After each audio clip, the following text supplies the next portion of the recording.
Là, il vaut mieux ne rien dire. Alors, quoi qu'a dit? Bah, à dire un.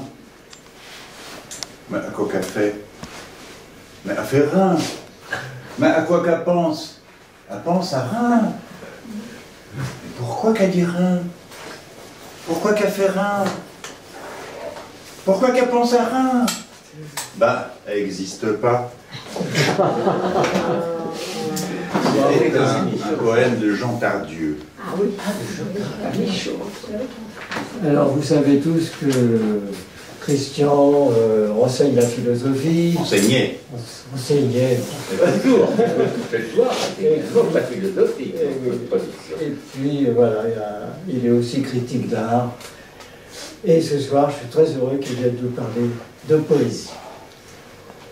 Alors je lui laisse la parole. Je vous demande aussi d'éteindre vos téléphones portables. Ah oui. Voilà. Et puis voilà. Bonne soirée à tous. Merci. C'est un texte de Pierre Bettencourt.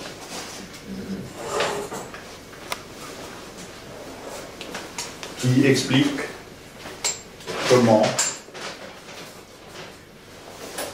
mon ami André-Édouard finance son association. André et moi, nous avons acheté dans la Manche 3 hectares de sable mouvant. Et nous organisons des concours d'enlisement. Tu te souviens, André, la dernière fois, les concurrents ne manquèrent pas. Les lots de l'ordre d'1 million ont fait venir beaucoup de monde. Le règlement est très simple, leur dis-je. Le dernier à disparaître aura gagné. Ils s'avancèrent, et un à un furent pompés par les sables. Ceux qui se débattaient enfonçaient plus vite que les autres. Une à une, les têtes disparurent. Seul un beau gars de la rue Visconti se maintenait à peu près à la largeur des épaules.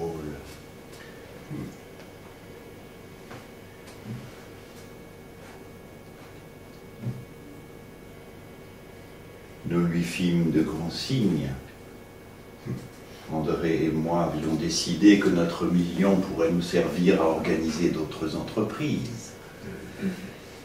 Et je lui fis de grands signes comme pour lui expliquer qu'il avait encore un concurrent derrière lui. Nous n'oublierons jamais le regard de haine qu'il nous lança avant de disparaître. Voilà.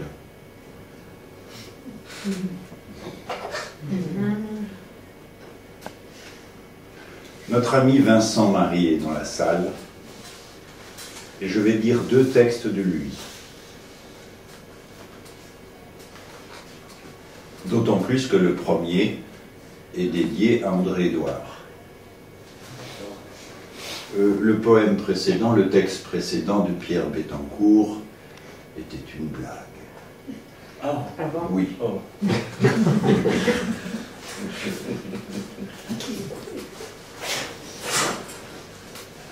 Quand le soir est ailleurs, donc dédié à André-Édouard. La porte vient de s'ouvrir, parce que des fois on dit fermez la porte, il fait froid dehors, mais quand la porte sera fermée, il fera toujours aussi froid dehors. Philosophiquement juste. Quand le soir est ailleurs. Utopique. Atypique. Rêvant d'un monde encore meilleur. Surtout quand le soir est ailleurs. Plus loin que les yeux n'osent lire. Quand la photo, morphe, ose dire. Optimiste. Intimiste. Il ouvre nos cieux sur la vie, sachant nous éveiller l'envie de nous élever bien plus haut que ne le ferait l'homme-oiseau. Il nous emmène doucement vers un tout autre firmament. Et de son rêve en harmonie, il efface l'hégémonie.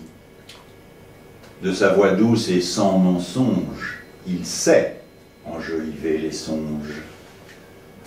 Utopique, atypique, rêvant d'un monde encore meilleur, surtout quand le soir est ailleurs. Il a la discrétion des grands. Il est celui qu'on entend, que l'on entend. Il est de ceux que l'on attend quand l'univers paraît trop grand. C'était donc le texte « Quand le soir est ailleurs ». Très bien. Très joli. Merci de ne plus applaudir entre les poèmes, D'accord. sinon je me fâche tout blanc, tout noir, tout rouge, tout rose, tout jaune, tout vert de gris, etc. On entend. Qui m'aime me sauve. Qui m'aime me sauve, me sève, me suive en ma nuit mauve, aux douleurs vives. Qui m'aime survive à ceux qui savent, de ma dérive au ciel de lave. Qui m'aime me sauve encore, qui m'aime me sauve. Qui m'aime me sauve des rêves suaves, de mes alcôves, de mes enclaves. Qui m'aime quand je me meurs d'un anathème où je demeure. Qui m'aime me sauve encore. Qui m'aime me sauve de moi-même.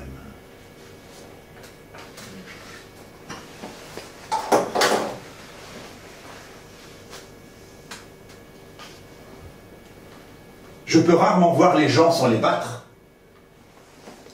Il y a des gens qui s'assoient en face de moi au restaurant et ne disent rien, car ils ont décidé de manger. En voici un. Je te l'agrippe, toc. Je te le re-agrippe, toc. Je te le re-agrippe, toc. Je commence à m'énerver. Il revit. Je le masse. Je le serre, je le résume et l'introduis dans mon verre et jette ostensiblement le contenu par terre et dis au garçon « Donnez-moi donc un verre plus propre ». Mais je me sens mal. Je règle promptement l'addition et je m'en vais.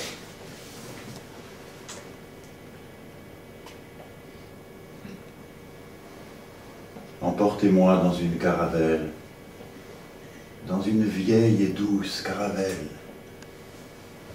dans l'étrave, ou si l'on veut, dans l'écume, et perdez-moi au loin, dans l'attelage d'un autre âge, dans le velours trompeur de la neige, dans la troupe exténuée des feuilles mortes. Emportez-moi sans me briser, dans les baisers, dans le tapis des paumes et leurs sourires. Emportez-moi, ou plutôt, enfouissez-moi.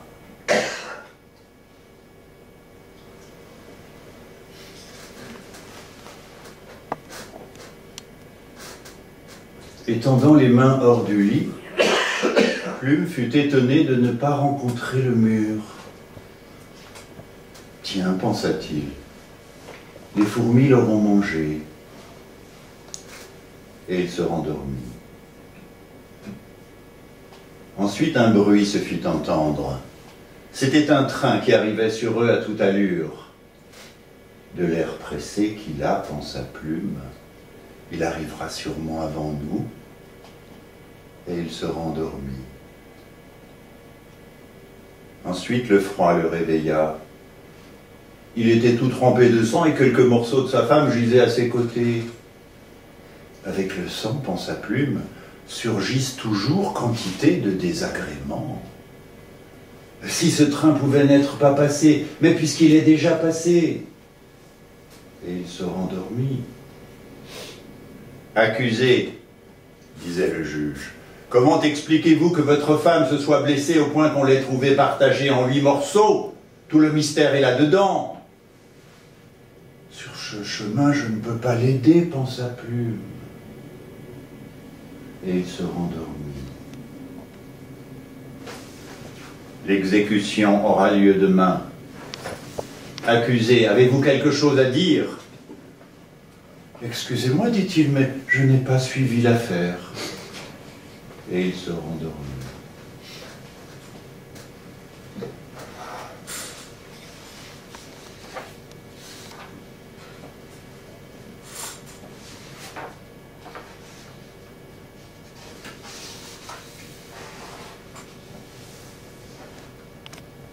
Je vous construirai une ville avec des loques, moi. Je vous construirai sans plan et sans ciment un édifice que vous ne détruirez pas et qu'une espèce d'évidence écumante soutiendra et gonflera et viendra vous braironner au nez gelé de tous vos Parthénons, vos Arabes et de vos Ming, avec de la fumée, avec de la dilution de brouillard. Je vous essoirai, je vous écraserai des forteresses formidables que vous ne détruirez pas, qu'une espèce d'évidence écumante soutiendra. Mégères alentours qui pleuraient dans vos mouchoirs, on cherche aussi nous autres le grand secret.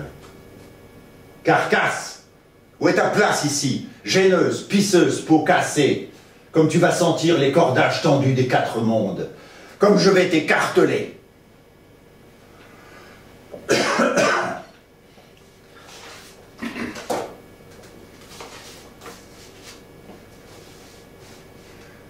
Sur le chemin de la mort, ma mère rencontra une grande banquise. Une grande banquise droite. Puis elle me regarda, mon frère et moi, et puis elle pleura. Nous lui dîmes, mensonge vraiment absurde que nous comprenions bien. Elle eut alors ce si gracieux sourire de toute jeune fille. Qu'était vraiment elle? Ensuite, elle fut prise dans l'opaque.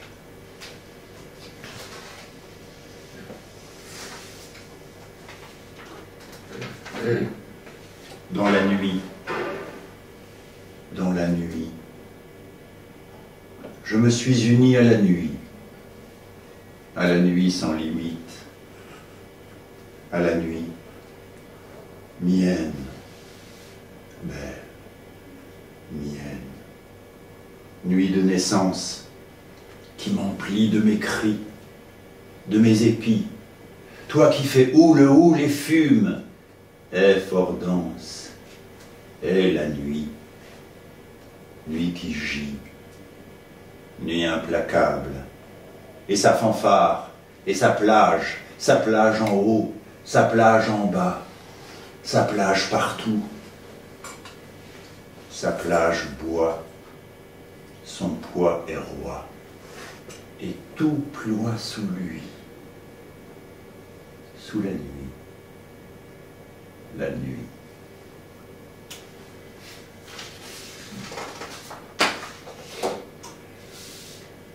Le géant Barabo, en jouant, arracha l'oreille de son frère Poumapi. Poumapi ne dit rien, mais comme par distraction, il serra le nez de Barabo et le nez fut emporté.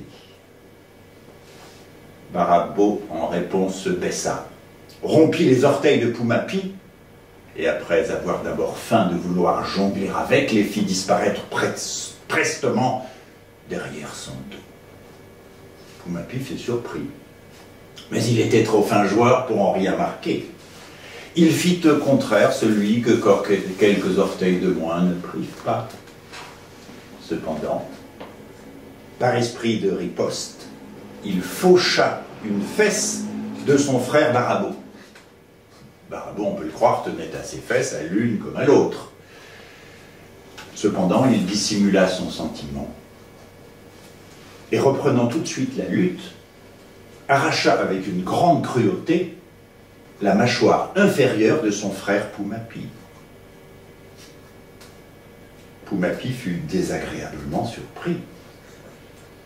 Mais il n'y avait rien à dire, le coup était franc.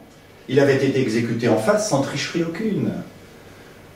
Poumapi essaya même de sourire. Ce fut dur. Oh oh, que ce fut dur. L'extérieur ne s'y prêtait pas, l'intérieur non plus. Il ne s'attarda donc pas à cet effort, et suivant son idée, il reprit la lutte. Visa le nombril, défonça l'abdomen, et par le trou, entreprit d'introduire le pied même de Barabo, qu'il parvint à tordre d'abord, puis à immobiliser dans la plaie comme une borne. Barabo se trouva surpris. Son équilibre sur une seule jambe, sans orteil, laissait bien à désirer. Mais il n'en témoigna rien. Il fit celui qui est à l'aise et qui a des appuis partout. À ce moment, Poumapi, qui avait presque gagné, commit une grande faute, il s'approcha. Alors, comme une flèche, Barabo plongea, fut sur lui démit un bras, le démit totalement, l'autre également, et s'effondra d'une chute si savante sur le malchanceux Poumapi qui lui brisa les deux jambes. Couchés corps à corps, pareillement accablés de souffrance, les deux frères essayaient vainement de s'étrangler. Devant ce comble de circonstances adverses, le corps des deux frères s'écroula, le cœur faillit, ils se regardèrent quelques instants avec une grandissante indifférence. Le combat était terminé. Enfin, du moins pour aujourd'hui.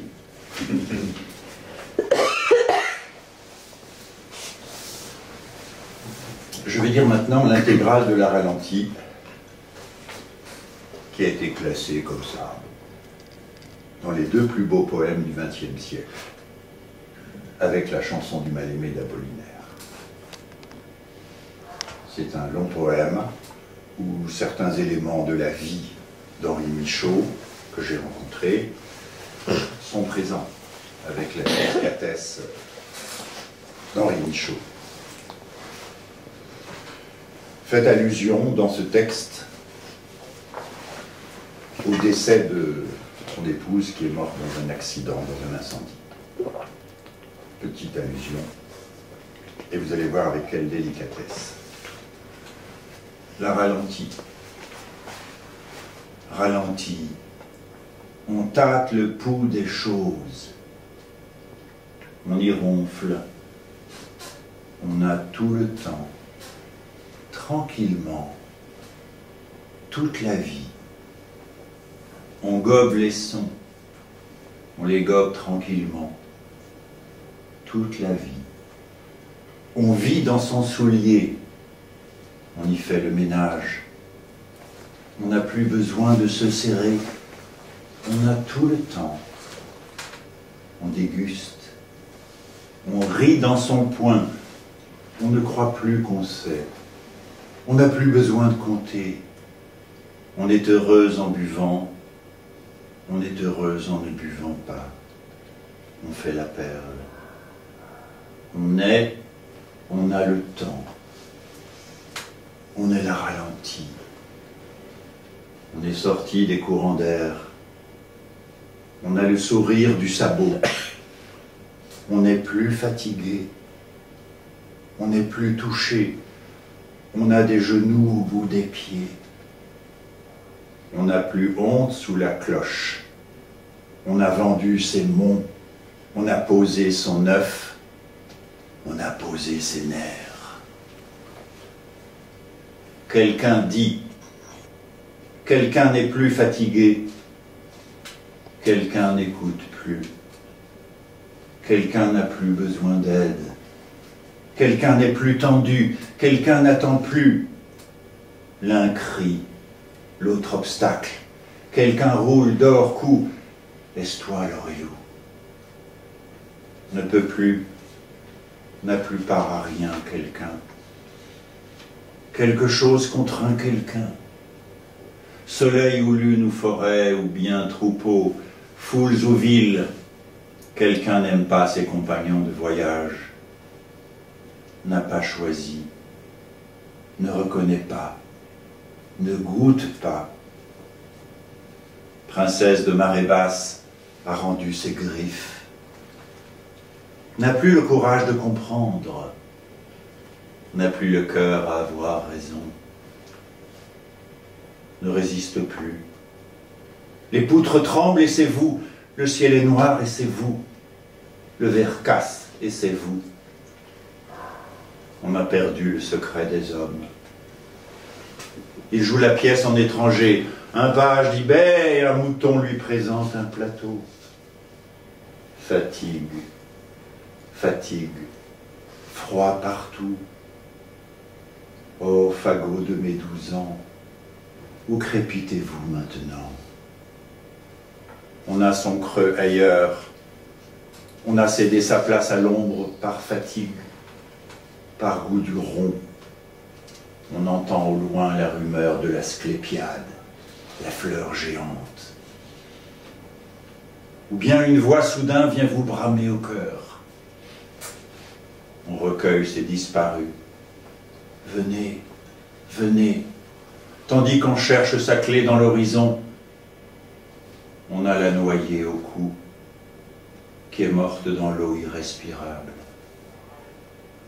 Elle traîne, comme elle traîne.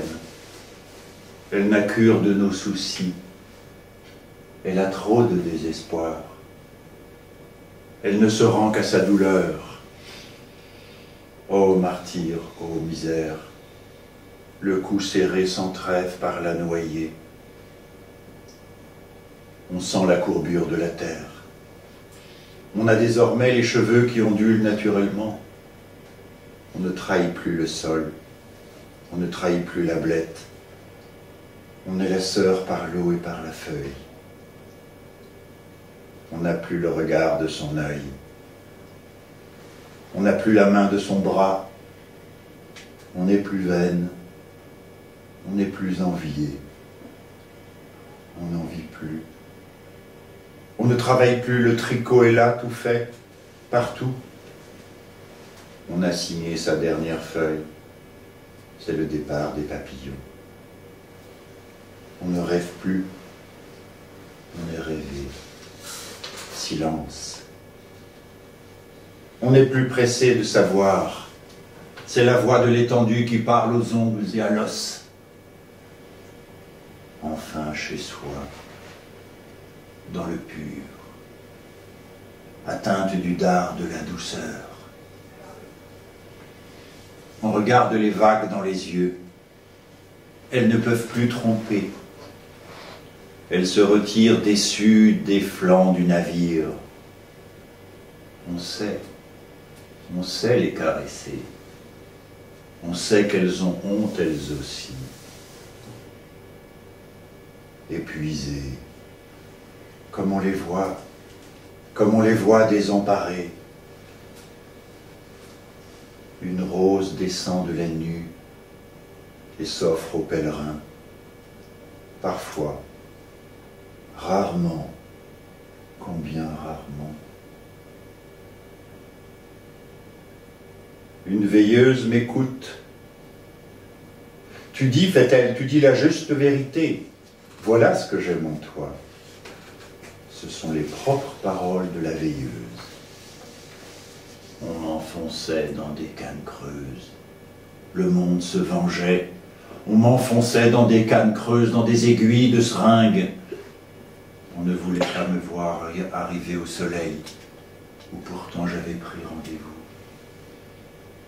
Et je me disais, sortirai-je? Sortirai-je ou bien ne sortirai-je jamais? Les gémissements sont plus forts loin de la mer, comme quand le jeune homme qu'on aime s'éloigne d'un air pincé. Il est d'une grande importance qu'une femme se couche tôt pour pleurer, sans quoi elle serait trop accablée. À l'ombre d'un camion, pouvoir manger tranquillement. Je fais mon devoir, tu fais le tien, et d'attroupement nulle part. Silence, silence. Même pas vider une pêche. On est prudente, prudente. On ne va pas chez le riche, on ne va pas chez le savant. Prudente, lovée dans ses anneaux. Les maisons sont des obstacles. Les déménageurs sont des obstacles. La fille de l'air est un obstacle. Rejeter, bousculer, défendre son miel avec son sang, évincer, sacrifier. Oh, fatigue, effort de ce monde, fatigue universelle, Lorelou, Lorelou, j'ai peur. Par moments l'obscurité, par moments l'éblouissement. Écoute, j'approche des rumeurs de la mort. Tu as éteint toutes mes lampes. L'air est devenu tout vide, Lorelou. Mes mains, si tu savais, quelle fumée. Plus de paquets, plus portée, plus pouvoir, plus rien petite. Expérience misère, qui les fout le porte-drapeau, et il y a toujours le détroit à franchir. Mes jambes, si tu savais quelle fumée. Mais j'ai sans cesse ton visage dans la carriole. Avec une doublure de canari, j'essayais de me tromper. Mais moi, sans trêve, je disais « Corbeau, corbeau !» Et ils se sont lassés. Écoute, je suis plus qu'à moitié dévoré. Je suis trempé comme un égout. Pas d'année, dit grand-père, pas d'année où je vis tant de mouches. Et il dit la vérité. Il l'a dit sûrement. Riez, riez, petit sot. Jamais vous ne saurez combien il me faut de sanglots pour chaque mot. Le vieux cygne n'arrive plus à garder son rang sur l'eau. Il ne lutte plus, des apparences de lutte seulement. Non, oui, non. Mais oui, je me plains, même l'eau soupire en tombant. Je balbutie, je lappe la vase à présent. Tantôt l'esprit du mal, tantôt l'événement. J'écoutais l'ascenseur. Tu te souviens, Lorelou, tu n'arrivais jamais à l'heure. Entrer dans le noir avec toi, comme c'était doux, Lorelou. Ces hommes rient. Ils rient. Ils s'agitent. Au fond, ils ne dépassent pas un grand silence. Ils disent là, ils sont toujours ici, pas fagotés pour arriver. Ils parlent de Dieu, mais c'est avec leurs feuilles. Ils ont des plaintes, mais c'est le vent. Ils ont peur du désert. Dans la poche du froid est toujours la route aux pieds. Plaisir de l'Aragal, vous succombez ici. En vain, tu te courbes. Tu te courbes, son de l'olifant. On est plus bas, plus bas. Dans le souterrain, les oiseaux volèrent après moi. Mais je me retournai et dis « Non, ici souterrain !» Et la stupeur est son privilège. Ainsi, je m'avançais seul d'un pas royal. Autrefois, quand la terre était solide, je dansais. J'avais confiance. À présent, comment serait-ce possible ? On détache un grain de sable et toute la plage s'effondre. Tu sais bien. Écoute, je suis l'ombre d'une ombre qui s'est enlisée. Dans tes doigts, un courant si léger, si rapide. Où est-il maintenant ? Où coulaient les étincelles ? Les autres ont des mains comme de la terre, comme un enterrement. Lorelou, je ne puis rester, je t'assure. J'ai une jambe de bois dans la tirelire à cause de toi. J'ai le cœur crayeux, les doigts morts à cause de toi. Petit cœur en balustrade, il fallait me retenir plus tôt. Tu m'as perdu ma solitude. Tu m'as arraché le drap. Tu as mis en fleurs mes cicatrices. Elle a pris mon riz sur mes genoux. Elle a craché sur mes mains. Mon lévrier a été mis dans un sac. On a pris la maison. Entendez-vous? Entendez-vous le bruit qu'elle fit quand à la faveur de l'obscurité ils l'emportèrent, me laissant dans le champ comme une borne? Et je souffris grand froid. Ils m'étendirent sur l'horizon. Ils ne me laissèrent plus me relever. Ah, quand on est pris dans l'engrenage du tigre, des trains sous l'océan, quelle souffrance! Allez, ce n'est plus être au lit, ça. On est princesse ensuite, on l'a mérité. Je vous le dis. Je vous le dis. Vraiment, là où je suis, je connais aussi la vie. Je la connais. Le cerveau d'une plaie en sait des choses. Il vous voit aussi. Allez, et vous juge tous tant que vous êtes. Oui, obscur, obscur. Oui, inquiétude. Sombre se meurt. Quelle offrande. Les repères s'enfuirent à tire d'aile. Les repères s'enfuient à perte de vue. Comme ils s'écartent les continents pour nous laisser mourir. Nos mains chantant l'agonie se desserrèrent. La défaite aux grandes voiles passa lentement. Pleurez-lou, Juana, si je me souviens. Tu sais, quand tu disais, tu sais, tu le sais pour nous deux.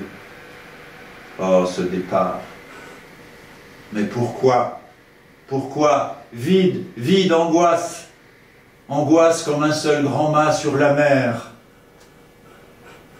Hier encore. Hier, il y a 3 siècles. Hier, croquant ma naïve espérance.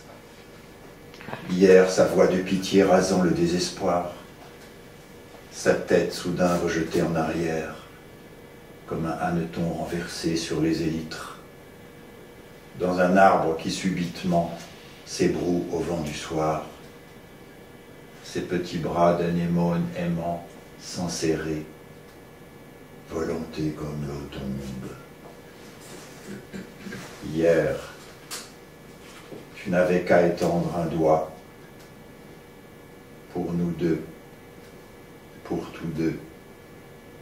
Tu n'avais qu'à étendre un doigt.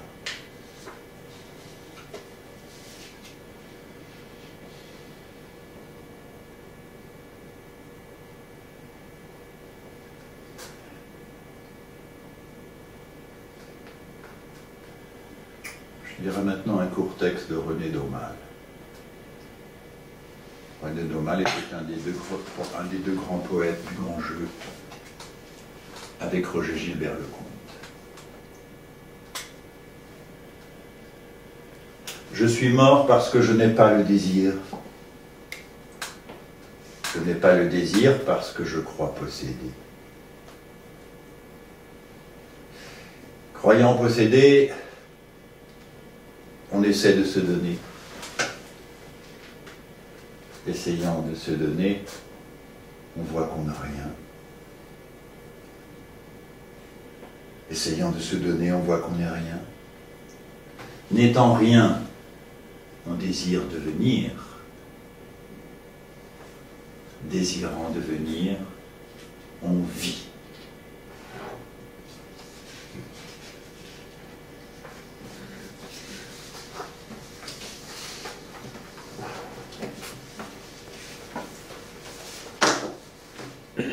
Nous deux encore. Nous deux encore est un des plus beaux poèmes d'amour triste. Et Henri Michaud, de son vivant, a publié ce texte sous le manteau. Et le texte était sous le manteau. Et ce n'est qu'il avait dit, ce texte, on pourra le publier après ma mort, en 1987. Henri Michaud est mort à l'hôpital, assez âgé, bon. Et Henri Michaud, il a passé 8 jours à l'hôpital, et c'est une petite anecdote, je ne m'étends pas trop sur la vie de Michaud, mais celle-ci est touchante. Je me souviens du titre en première page de Libération, Michaud est mort. Eh bien, Michaud, la veille de son décès à l'hôpital, il a dit à l'infirmière, ne venez pas cette nuit, par pudeur, par respect. C'est assez impressionnant. Et donc, la femme d'Henri Michaud est morte dans un accident, elle est morte brûlée. Un incendie. Et le texte parle de tout ça.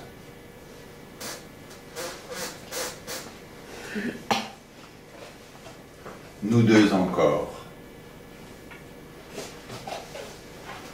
Air du feu, tu n'as pas su jouer.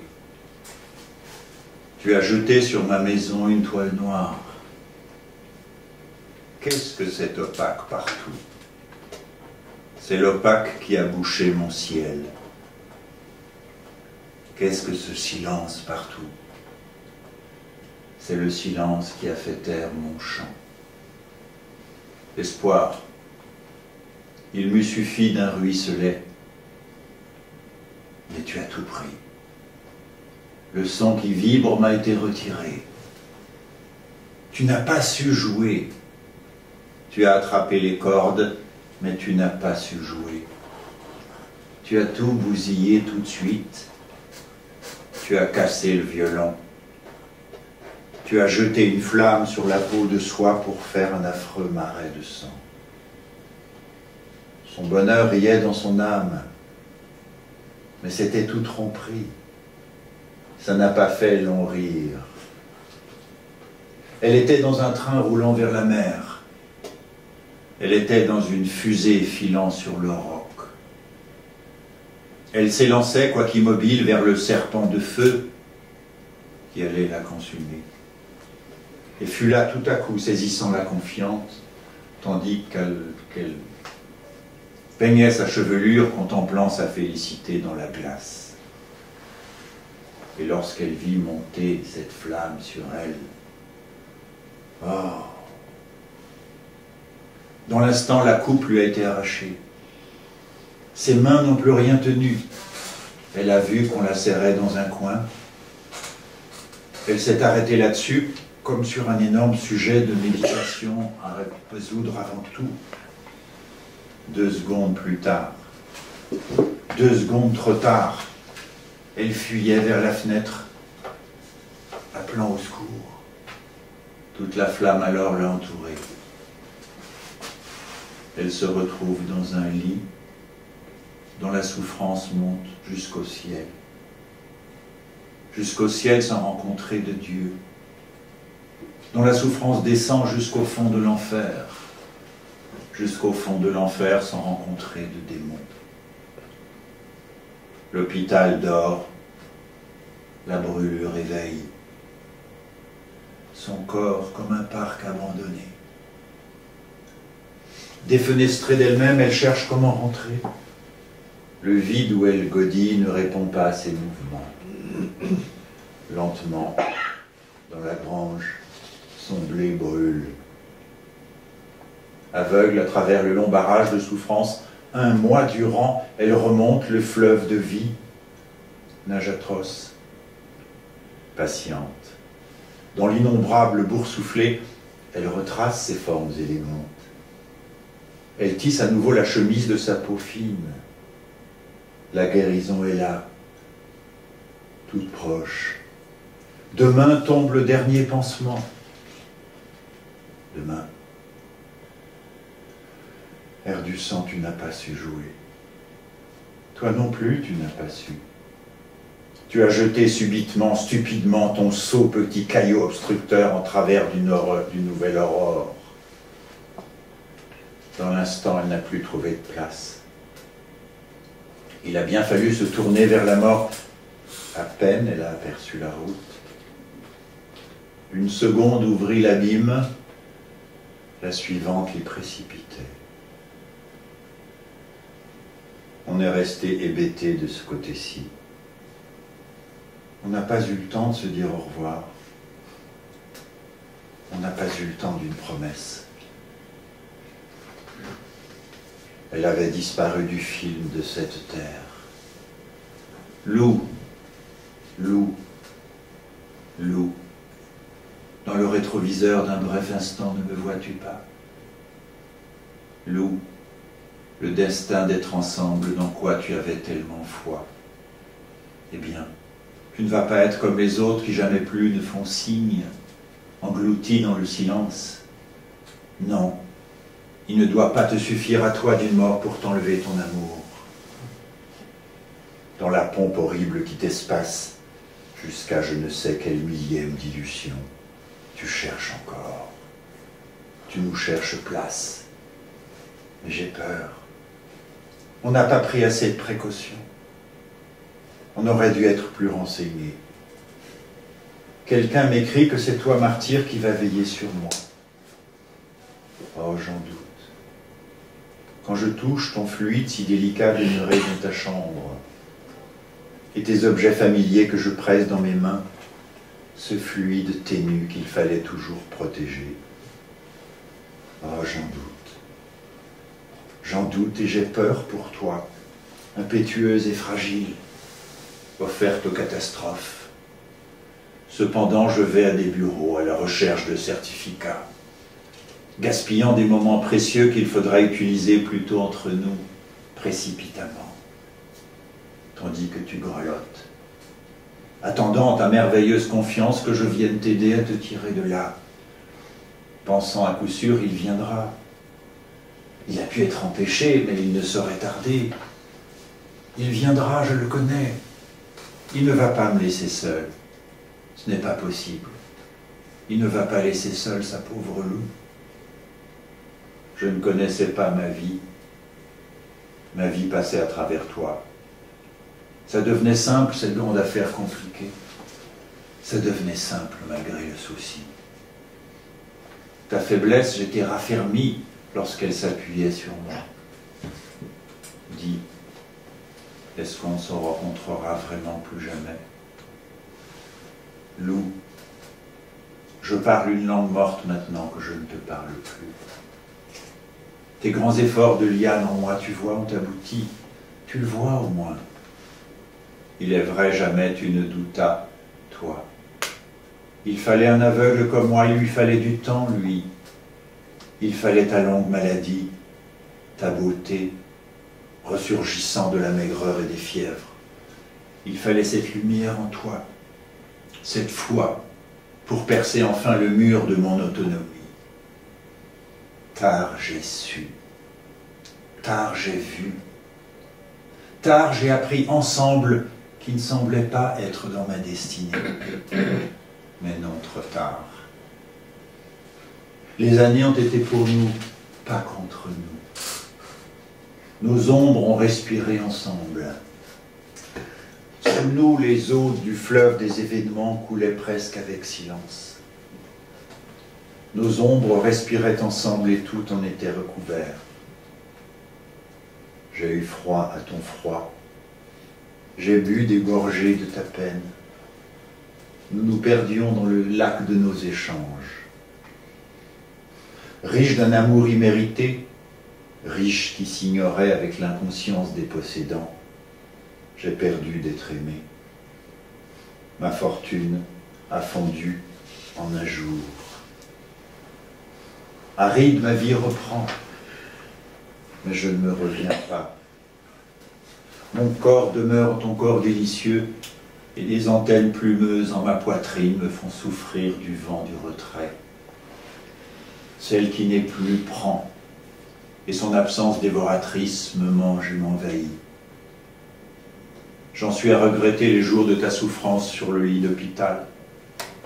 Quand j'arrivais par les corridors nauséabonds, traversés de gémissements vers la momie épaisse de ton corps, et que j'entendais tout à coup émerger, comme le la de notre alliance, ta voix, douce, musicale, contrôlée, résistant avec fierté à la laideur du désespoir, quand à ton tour tu entendais mon pas et que tu murmurais « Ah, tu es là ». Je posais ma main sur ton genou. par-dessus la couverture souillée, et tout à l'heure disparaissait. La puanteur, l'horrible indécence du corps traité comme une barrique ou comme un égout par des étrangers affairés et soucieux, tout glissait en arrière, laissant nos deux fluides, à travers les pansements, se retrouver, se joindre, se mêler dans un étourdissement du cœur, au comble du malheur, au comble de la douceur. Les infirmières, l'interne souriait, tes yeux pleins de foi éteignaient ceux des autres. Celui qui est seul se tourne le soir vers le mur pour te parler. Il sait ce qui t'animait. Il vient partager ta journée. Il a observé avec tes yeux. Il a entendu avec tes oreilles. Toujours il a des choses pour toi. Ne me répondras-tu pas un jour? Mais peut-être ta personne est devenue comme un air de temps de neige qui entre par la fenêtre qu'on referme, pris de frissons ou d'un malaise avant-coureur de drame, comme il m'est arrivé il y a quelques semaines. Le froid s'appliqua soudain sur mes épaules. Je me couvris précipitamment. Quand c'était toi, peut-être. Et la plus chaude que tu pouvais te rendre, espérant être bien accueilli. Toi, si lucide, tu ne pouvais plus t'exprimer autrement. Qui sait si en ce moment même, tu n'attends pas anxieuse que je comprenne enfin, que je vienne, loin de la vie où tu n'es plus, me joindre à toi, pauvrement. Pauvrement, certes, sans moyens, mais nous deux encore. Nous deux.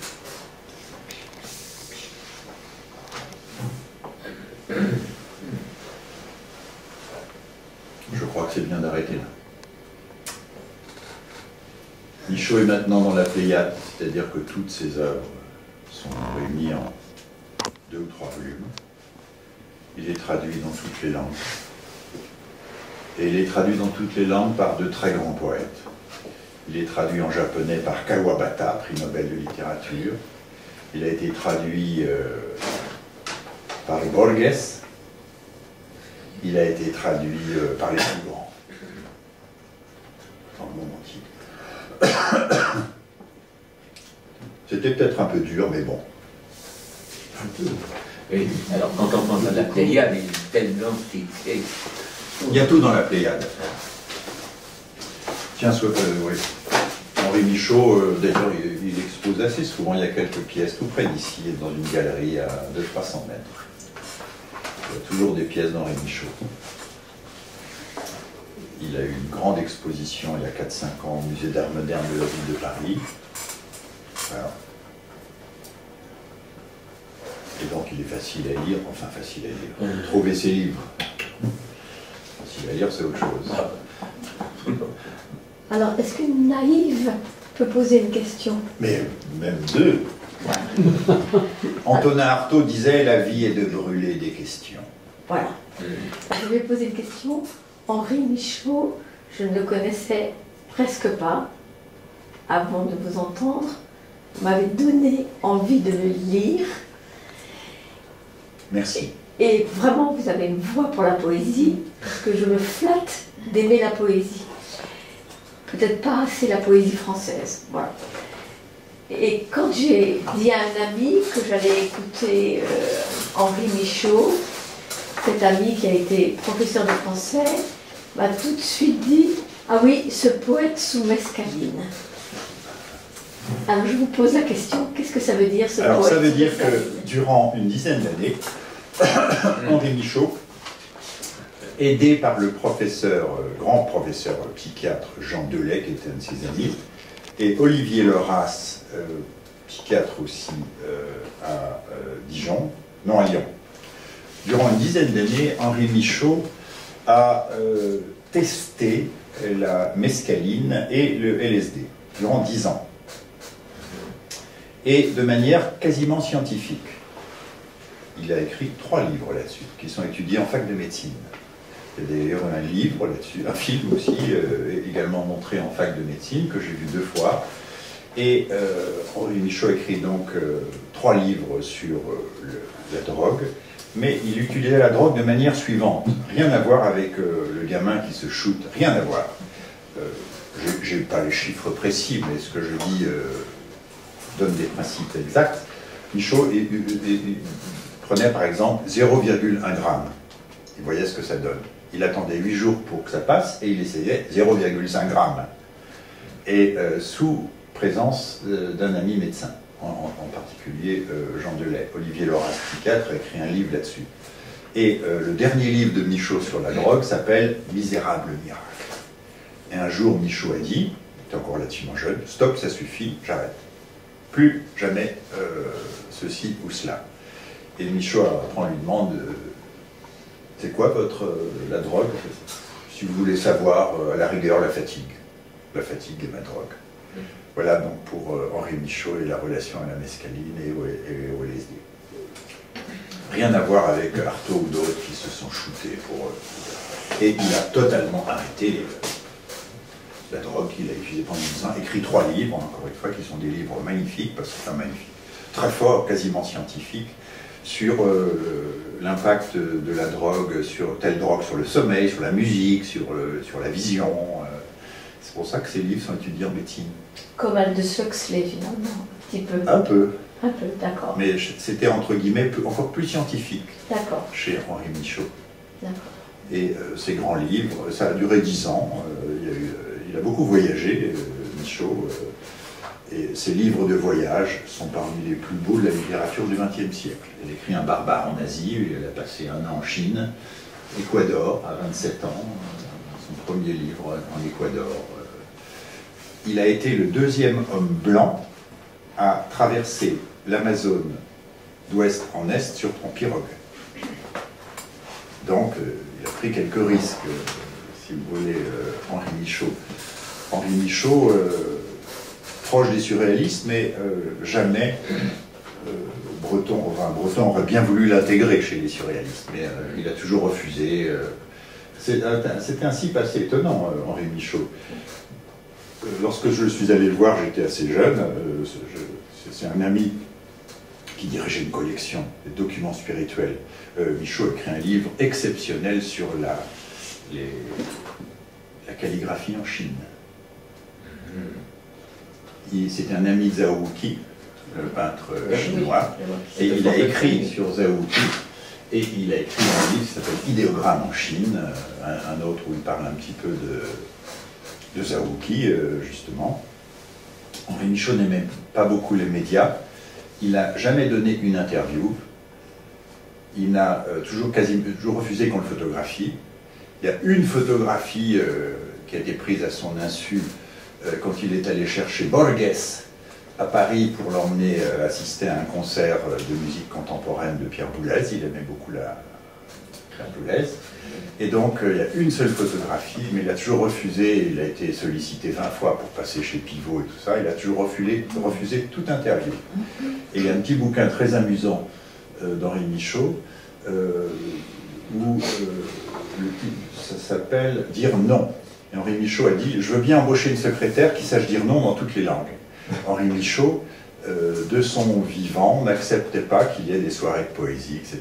Exceptionnellement, il en acceptait 1 ou 2, il refusait tous les médias, etc., solitaire. Et je me souviens, lorsqu'un ami commun, Jacques Mazui, qui dirigeait la collection des documents spirituels, c'est pas rien, il a fait le relais, parce que j'avais publié dans une revue, dirigée par Jacques Mazui, qui avait obtenu que j'aille voir Henri Michaud, et je me souviens, donc je vais chez Henri Michaud, c'était d'accord. Je suis resté 40 secondes, la porte s'ouvre, Michaud bloque la porte. J'avais 25 ans, il bloque la porte, ça dure 40 secondes, je vais la refermer, il va me foutre dehors. Il ouvre la porte et il me dit « J'espère que vous serez à la hauteur de votre curiosité, jeune homme. » Et je suis entré, et je suis resté 1h30. Donc bravo pour vous. Et il acceptait que sa poésie soit dite ou... Très peu. Voilà, parce que beaucoup de poètes n'aiment pas ça. Et il a dit qu'il acceptait après son décès, etc. Alors comment expliquer, pardon? Non, j'ai une question très triviale. Comment arrive-t-il à gagner sa vie, tout simplement? Alors Michaud Parce que la poésie ne peut pas gagner. Les refusait d'être réédité. Il refusait d'être réédité. Et donc il a fallu attendre sa mort pour que ses livres soient réédités chez Gallimard. Et ils sont tous chez Gallimard. La Pléiade, vous savez que la Pléiade, c'est la consécration d'être dans la Pléiade. Donc il est dans la Pléiade après sa mort. Michaud était peintre. Michaud était peintre, et c'est comme ça qu'il vivait modestement. Quand il n'avait pas les moyens de faire un voyage tout seul, il se fondait dans un groupe de petits touristes comme ça, et extrêmement discret. Michaud refusait tous les prix. Michaud, Malraux voulait lui donner en 1984 le Grand Prix de la littérature française, refus. En 1966, Michaud expose à la Biennale de Venise. On veut lui donner le Grand Prix de la Biennale de Venise, refus. Prix Nobel de littérature, refus. Il était cité pour avoir le prix Nobel de littérature, refus. J'ai plus en tête le nom du très grand poète chilien ou péruvien qui l'a traduit en espagnol, Neruda. Oui. Neruda, rendez compte, Neruda, Kawabata, Borges, c'est fabuleux. Je veux dire, ce sont quelques-uns des très grands noms de la littérature. Ils ont traduit Michaud. Et en américain, c'est le très grand poète Ginsberg, un poète de la Beat Generation, qui a traduit Henri Michaud. Voilà quelques... Et l'estimez-vous plutôt peintre ou plutôt poète? C'est inséparable? C'est inséparable. C'est un grand peintre et c'est un des plus grands poètes du siècle. C'est un grand peintre, mais un des grands poètes du siècle. Donc peut-être la mort, enfin bon. Est-ce qu'on peut expliquer ce refus de toute médiatisation? Il n'est pas le seul, hein, il n'est pas le seul. Aller aussi loin par exemple, le texte que je vous ai lu est d'une intimité extraordinaire.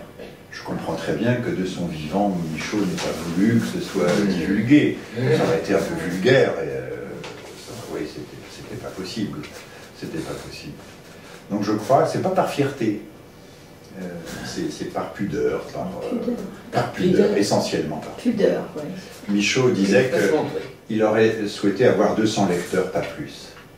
Il y a une telle sensibilité. Alors j'ai dirigé un colloque sur Henri Michaud dans les années 90, avec quelques spécialistes d'Henri Michaud, et actuellement il y a un universitaire français qui enseigne la littérature aux États-Unis, qui est en train de mettre sur pied un dictionnaire sur Henri Michaud. Et c'est assez extraordinaire maintenant. Henri Michaud est le poète, depuis 20 ans, sur qui il y a le plus de thèses. C'est vous dire d'une certaine manière son importance. C'est le poète sur qui il y a le plus de thèses. Et donc ce bouquin va faire 900 pages. Ce bouquin va faire 900 pages.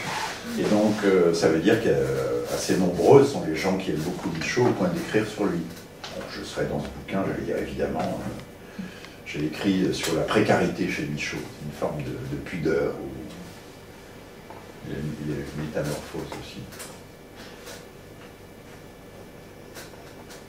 Merci de votre présence. Ah, merci.